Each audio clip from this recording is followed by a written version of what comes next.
obat kuatnya laki-laki itu adalah hidup sehat.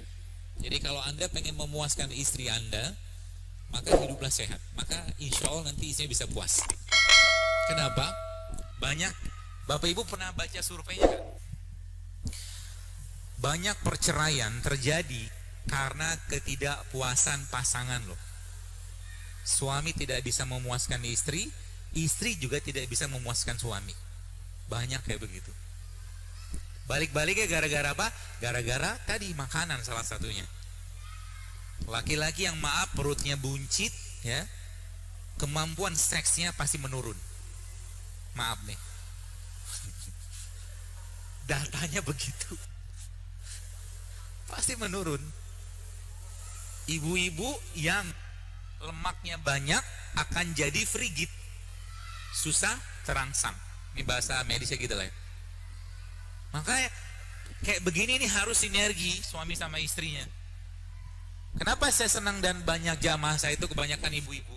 Saya tidak men-setting itu, dan memang saya tidak disetting, tapi saya suka. Sukanya kenapa? Karena mereka penguasa dapurnya kan. Jadi akhirnya suami tiba-tiba minta, mama bikinin teh manis, dibikinin kunyit gitu kan.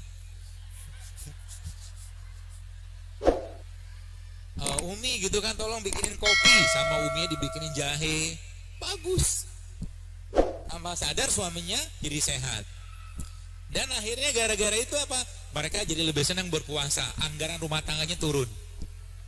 Nasinya jarang beli, beras jarang beli, gula jarang beli, minyak jarang beli, tepung jarang beli. Kan asik. Duitnya buat beli buah.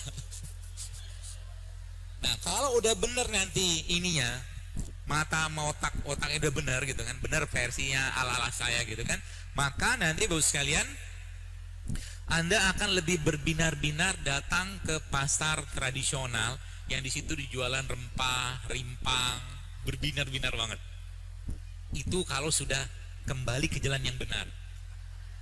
Kalau belum, ya lihat bubur ayam lewat, bakso lewat, gorengan lewat, masih ada selera di situ. Nah, berarti masih ada kelok di sini ya. Harus dibersihin. Dibersihin dengan cara apa? Ya sayur, buah. Ya. Balik-balik ke situ aja sebenarnya. Ya, balik-baliknya ke sana. Ya. Jadi Islam mengatur dengan sangat sederhana sebenarnya ya konsep-konsep hidup sehat itu sekalian. Dan kalau kita lihat Indonesia ya, Indonesia ini kaya banget dengan rimpang. Ya, rimpang itu apa? Oh, sebentar, saya mau cerita ini. Sengaja saya bawa supaya kadang-kadang kita butuh apa ya, sumber lain. Saya baca buku ini. Buku ini judulnya Longevity Solution. Jadi buku ini yang mengarangnya dua dokter di Amerika.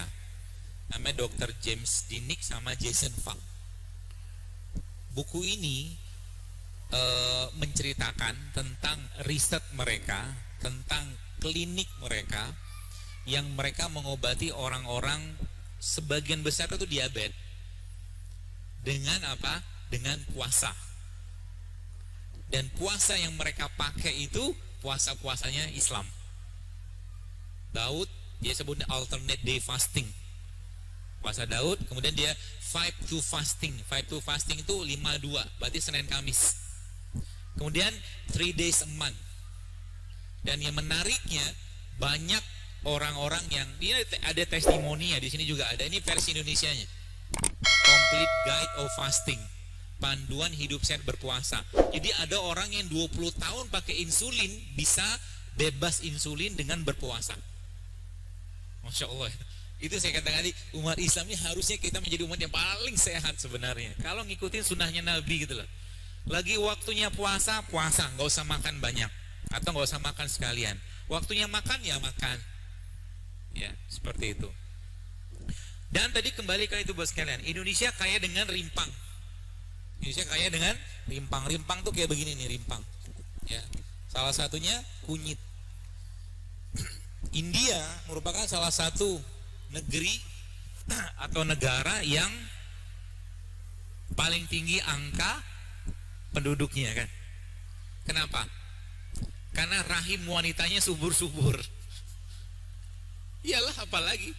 Kenapa bisa subur? Karena wanitanya, laki-lakinya banyak makan masalah. Masalahnya nggak pakai H. Masalah itu bumbu. Dan bumbunya, bumbu itu ya banyak ya. Saya mungkin kasih tunjuk lah ya. Jadi kayak begini, ada jinten ya, ada time gitu kan, ini basil ya. Bumbu ini bahan bakunya kita. Ya. Maka salah satu tips yang saya memang sangat sarankan, dua hal ini dalam kehidupan Anda tiap hari. Dua hal ini dalam kehidupan Anda tiap, ingat baik-baik. Jangan pernah lepas rimpang sama rempah. Rimpang tuh ini, kunyit. Kunyit, jahe, kencur, temulawak, itu bahan bakunya kita. Rempah ya kayak begini nih. Ini rempah. Dan ini gampang sekali kan dibikin masakan. Kalau Anda bikin masakan, maka kuahnya diminum. Maka itu jadi obat. Itu jadi obat. Ya, kuahnya diminum.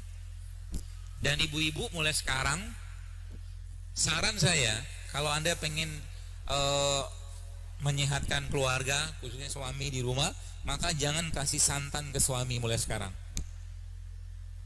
Kalau Anda pengen kasih santan ke suami, maka kasihlah santannya dengan cara kayak begini. Iya. 5 menit lagi. Iya. Air kelapa tua itu, airnya jangan dibuang, diminum ya mulai sekarang ya. Itu bagus sekali untuk kesehatan. Air kelapa tua. Jadi bapak-bapak, ibu-ibu yang edisi lama itu maksudnya yang lahirnya tahun 50 gitu loh. Pentium 1, Pentium 2, Pentium 3 lah. Ya. Minumlah air kelapa tua. Air kelapa tua. Kelapa mudanya buat yang masih muda. Karena kelapa muda bagus untuk detox. Kelapa tua bagus untuk mikronutriennya, bagus untuk orang-orang dengan degeneratif. Gitu. Lalu santannya diapain? Di blender. Santannya di blender pakai kurma, kasih kunyit, kasih garam sedikit. Maka itu akan jadi minuman buat menguatkan jantung. Jadi santan itu jangan dipanaskan. Kenapa opor tidak sehat? Karena santannya. Gitu ya. Jadi santannya jangan dipakai. Termasuk juga nanti cobain nanti sore ya, bagi Anda yang mungkin puasa atau mungkin yang hari ini pengen nyobain, nanti beli kurma. Lalu kurmanya di blender sama air kelapa muda. Lalu disaring sebentar. Atau kalau nggak disaring, Anda tunggu aja.